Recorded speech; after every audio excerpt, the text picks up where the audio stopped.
Hello mọi người, đây xe mình đang đom nha mọi người nhé. Chở lụa siêu nhiều luôn. Đấy. Tuy nhiên là bị đứt tay với đứt sen cho mọi người. Cái nọ chú lái xe đang sửa lại nha mọi người nhé. Hiện tại thì hôm nay thì trời thì cũng rất mưa luôn mọi người. Đường đi nó hết trơn mọi người nhé. Rồi.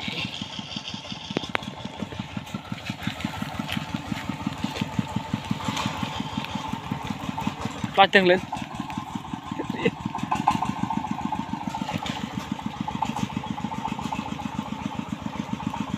đây khoe không?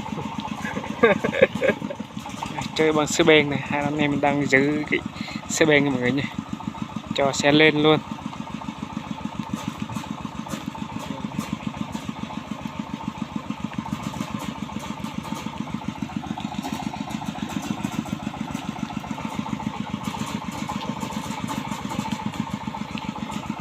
Tiếng kêu chết xe nó hư rồi mọi người ơi, không biết ngày này có tới được nhà không ta.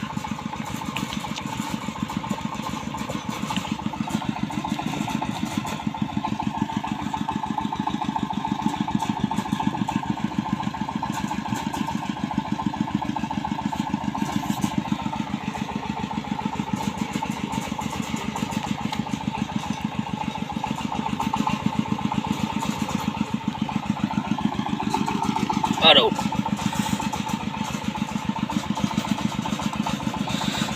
Thì video vừa cầm vừa quay thì nó hay run nha mọi người nha, mọi người thông cảm nha. Ở đâu? Ở đâu? Ở đâu? Ở đâu? Đủ nước rồi. Dạ.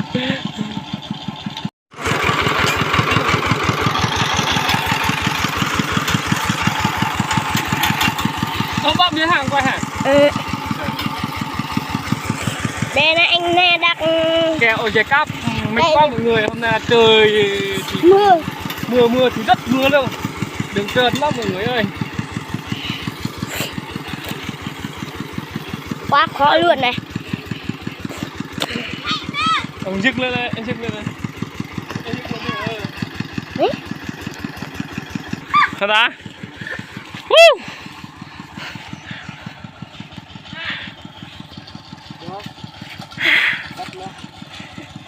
Ok, nát.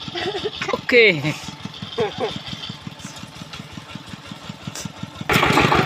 Rồi. Mình xe này. Này. Đi kiểu tích.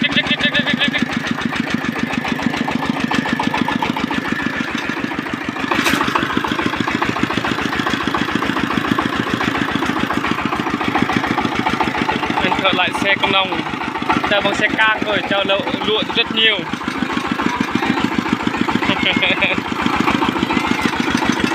Đây mọi người, đường trơn thấp rồi mọi người.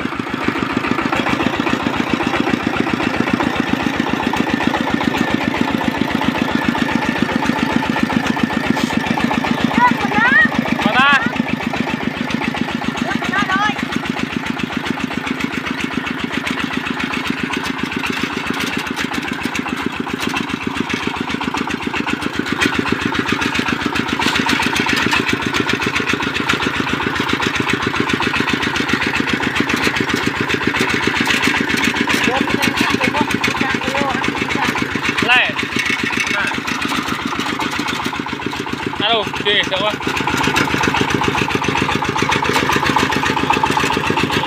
Đây là cuộc sống của mình đấy mọi người. Thật sự thì rất khó lắm mọi người. Gặp trời mưa bão thế này là làm việc thì không chán lắm mọi người ơi. Đây, sẽ càng chở lụa cực kỳ nhiều luôn.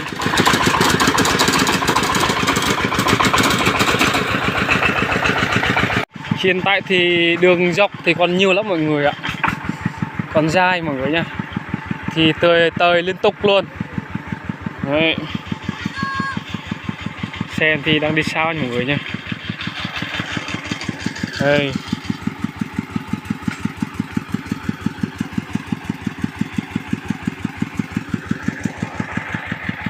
nè mà kêu không tập lại được mà là chân nhô là chân đông lấp xuôi một phần ra ta chơi rắc địa được họ dạ họ ta ra lật bệt này nè khăn đi lần ta ra họ ta làm ạ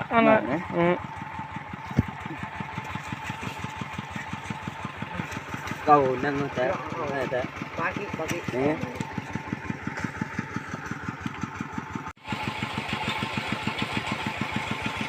đường tên này sao xe đi nổi nước mọi người, đường trơn thì dọc quá dọc luôn. Đấy, còn nhiều không biết hôm nay có được thoát qua con đường này không ta mọi người. Đây. Thì đằng sau thì có còn 2 chiếc xe nữa mọi người ạ.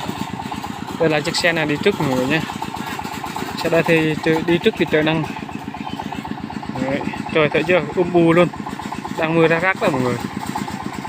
Kia có mọi người ơi.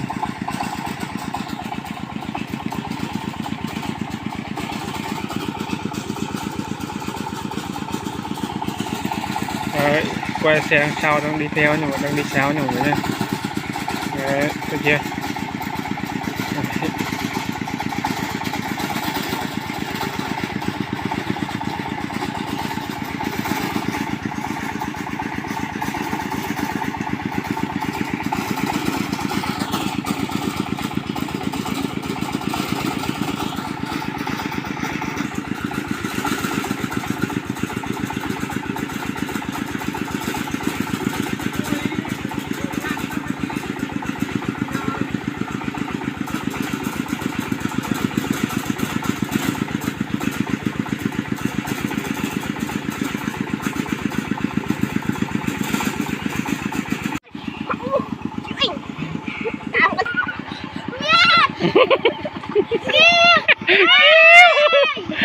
Đùa mới ăn thanh niên là khỏe đấy, quá khỏe luôn.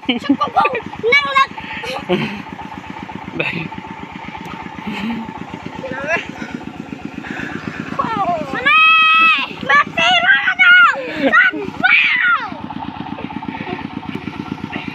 Thì đoạn đường này cứ quá xa lắm mọi người, đường dọc thì quá xa, đi thì xe tơi liên tục luôn mọi người. Đây này, thấy chưa, chán lắm mọi người, còn mấy chục lần tơi nữa mới qua được đường băng mọi người nha. Mình sẽ dừng lại video tại đây, thì hẹn mọi người vào video sau nha mọi người nha.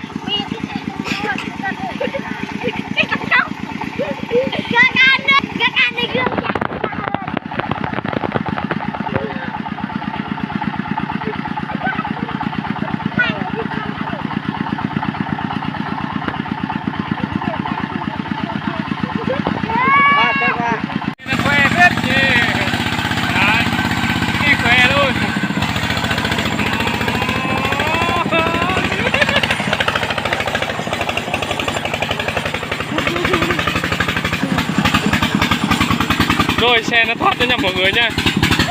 Đấy.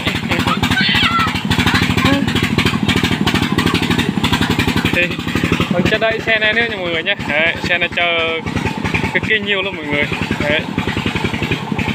Bây giờ thì lúc 4-5 giờ rồi mọi người, chưa tới nhà luôn. Về từ lúc 12 giờ mọi người. Đấy, đến bây giờ thì chưa tới nhà mọi người nha. Tại vì đường này tơi thì cực kỳ quá xa, gần 2 cây đến 3 cây số nha mọi người. Đấy. Rồi thoát ra nha mọi người nha. Một xe thoát đấy nha. Xe đây thì chở nhiều, kỳ mệt lắm mọi người ạ. Thì mình sẽ dừng lại video tại đây thôi nha mọi người nha.